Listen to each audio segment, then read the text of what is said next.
प्रदेश में हवा की गुणवत्ता लगातार बिगड़ रही है। राजधानी भोपाल भी गंभीर प्रदूषण की चपेट में है। हालात इतने गंभीर हैं कि राज्य के कई शहर अब दिल्ली जैसे प्रदूषण श्रेणी में पहुंच गए हैं। सिंगरौली को सबसे प्रदूषित शहर माना गया है, जहां ट्रॉमा सेंटर पर AQI 356 दर्ज किया गया। वहीं भोपाल भी खतरनाक स्थिति में है। टीटी नगर में AQI 347, कलेक्ट्रेट में 321 और पर्यावरण परिसर में 303 रिकॉर्ड हुआ। तीनों लोकेशन वेरी पुअर कैटेगरी में आ गई हैं। ग्वालियर के महाराजा बाड़ा और DD नगर की हवा का AQI 308 और 309 तक पहुंच गया है, जबकि इंदौर के छोटी ग्वालटोली में AQI 304 मिला। प्रदेश के कई औद्योगिक शहर पीथमपुर, मंडीदीप और सागर में भी AQI 300 से ऊपर रहा।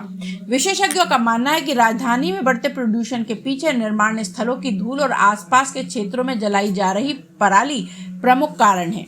अस्पतालों में भी मरीजों की संख्या लगातार बढ़ रही है। प्रदूषण नियंत्रण बोर्ड के नवीनतम आंकड़े बताते हैं कि सिंगरौली, भोपाल, ग्वालियर में AQI 300 से ऊपर चला गया है, जिससे सांस और हृदय संबंधी मरीजों के लिए खतरा बढ़ा है। मध्य प्रदेश में हवा की गुणवत्ता लगातार बिगड़ रही है। राजधानी भोपाल भी गंभीर प्रदूषण की चपेट में है। हालात इतने गंभीर हैं कि राज्य के कई शहर अब दिल्ली जैसे प्रदूषण श्रेणी में पहुंच गए हैं। सिंगरौली को सबसे प्रदूषित शहर माना गया है, जहां ट्रॉमा सेंटर पर AQI 356 दर्ज किया गया। वहीं भोपाल भी खतरनाक स्थिति में है। टीटी नगर में AQI 347, कलेक्ट्रेट में 321 और पर्यावरण परिसर में 303 रिकॉर्ड हुआ।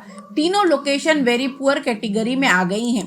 ग्वालियर के महाराजा बाड़ा और DD नगर की हवा का AQI 308 और 309 तक पहुंच गया है, जबकि इंदौर के छोटी ग्वालटोली में AQI 304 मिला। प्रदेश के कई औद्योगिक शहर पीथमपुर, मंडीदीप और सागर में भी AQI 300 से ऊपर रहा। विशेषज्ञों का मानना है कि राजधानी में बढ़ते प्रदूषण के पीछे निर्माण स्थलों की धूल और आसपास के क्षेत्रों में जलाई जा रही पराली प्रमुख कारण है। अस्पतालों में भी मरीजों की संख्या लगातार बढ़ रही है। प्रदूषण नियंत्रण बोर्ड के नवीनतम आंकड़े बताते हैं कि सिंगरौली, भोपाल, ग्वालियर में AQI 300 से ऊपर चला गया है, जिससे सांस और हृदय संबंधी मरीजों के लिए खतरा बढ़ा है।